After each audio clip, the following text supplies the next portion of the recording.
Ang adlaw mga ka-farmers, mga kasisi, mga kaludi. So, gitagaan ta o pinaskuhan sa rain gym mga ka-farmers no. So atong i-abrihan ni siya karon kung unsay sulod ani. Ayan. So mo ni gikan no katong Christmas party namo sa ilahang kuan. Lah.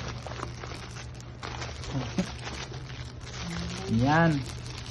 Malong siya mga ka-farmers, mao din niyang unsa na yan, mura magpila. Ay malong. So mao din siya mga ka-farmers no, sumindot siya kayo no. Salamat kayo sa inyo ha, mga sa Rain Gym Company. Daghang kayong salamat sa inyong regalo. So magamit yun na mo ni labi na sa mo ang pagpangupras mga ka-farmers.